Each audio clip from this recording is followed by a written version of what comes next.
Ekskavasi terhadap situs Gemaan di Desa Gemaan, Kecamatan Soko, Kabupaten Mojokerto akhirnya dinyatakan selesai. Dalam ekskavasi yang berlangsung selama 6 hari, petugas berhasil menemukan struktur bangunan candi yang selama ini tertimbun di dalam gundukan tanah setinggi 1,5 hingga 2 meter.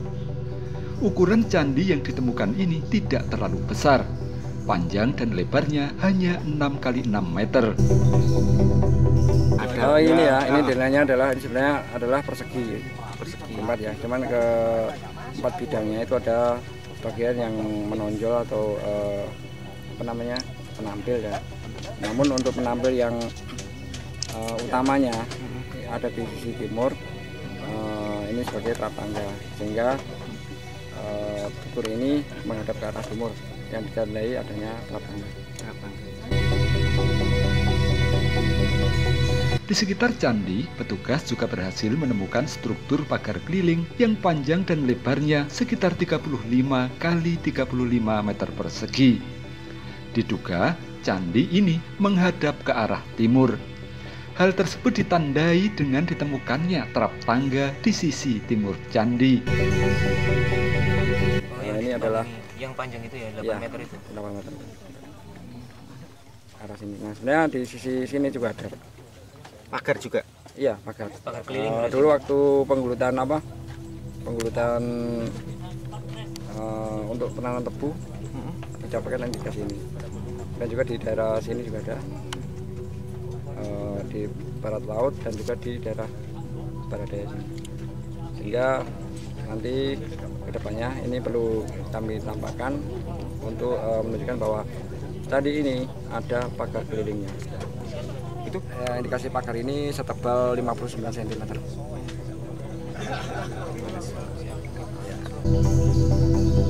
Dilihat dari bentuknya, petugas menduga sifat keagamaan dari candi ini adalah Buddha. Hal tersebut tampak dari tidak ditemukannya arca atau batu linggayoni yang biasanya ada pada candi Hindu. Selain itu, di bawah reruntuhan candi, petugas juga berhasil menemukan batu prasasti. Namun sayangnya, begitu digali, kondisi batu prasasti ini ternyata sudah rusak. Bagian atas dan bawah dari batu prasasti telah patah dan hanya beberapa serpihannya saja yang berhasil ditemukan petugas. Batu prasasti ini bertuliskan huruf Jawa kuno dan memuat angka tahun 852 Saka atau jika dikonversikan ke dalam Masehi menjadi 930 Saka.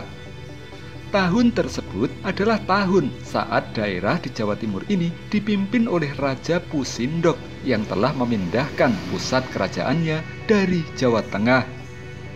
Hingga kini, isi lengkap dari prasasti Gemaan masih diteliti oleh tim ahli dari BPJP Jawa Timur.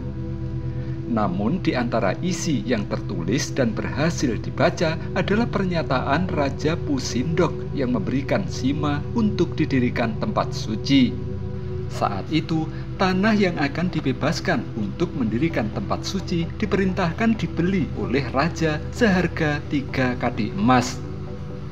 Di masa Pusindok, 3 kadi emas diperkirakan adalah 18 kg emas. Sebab nilai 1 kadi emas adalah 6 kg. Lokasi yang disebut diberikan sima itu ada beberapa desa, dan salah satunya adalah di tempat candi ini berdiri. Namun demikian, apa nama desa-desa tersebut di masa lalu hingga kini masih terus didalami oleh tim ahli BPJB.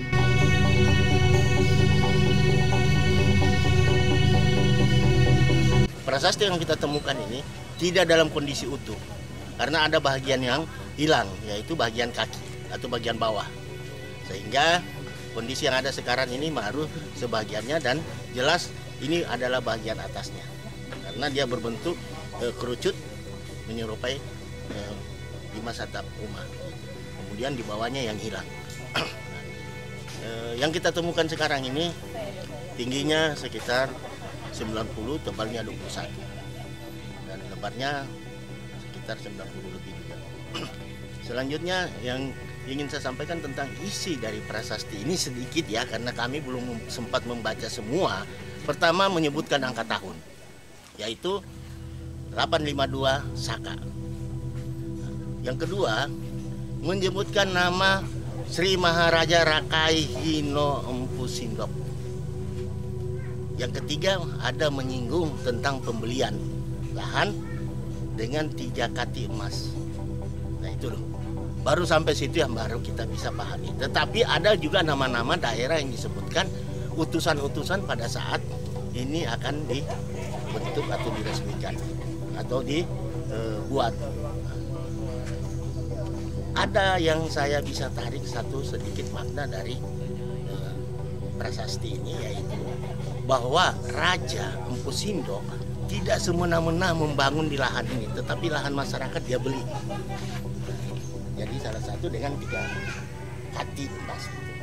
Itu sedikit, nah, mudah-mudahan interpretasi saya juga ini tidak salah. Pak, apakah ada naskah yang menyebutkan itu sebuah kutukan atau mungkin ada? Oh, di prasasti memang pasti ada. Bagi siapa yang tidak mematuhi aturan yang disampaikan oleh penguasa saat itu pasti ada kutukan prasasti itu. Kalau nggak salah prasastinya bisa di sebelah kanan, mungkin kutukan. Kalau nggak salah yang ini juga di sebelah kanan. Dengan tuntasnya proses ekskavasi ini, petugas langsung mendirikan bangunan atap sementara. Tujuannya adalah untuk melindungi candi ini dari panas dan hujan agar tidak cepat rusak. Lalu sebagai tindak lanjutnya, BPCP Jawa Timur akan kembali menyiapkan program dan anggaran untuk melakukan ekskavasi tahap berikutnya. Sebab dari area bangunan candi ini baru sebagian saja struktur candi yang selesai digali, yakni di sisi barat, sisi utara, dan sebagian kecil di sisi timur. Sementara sisi selatan dan bagian bawah dari sisi timur hingga kini masih tertimbun tanah.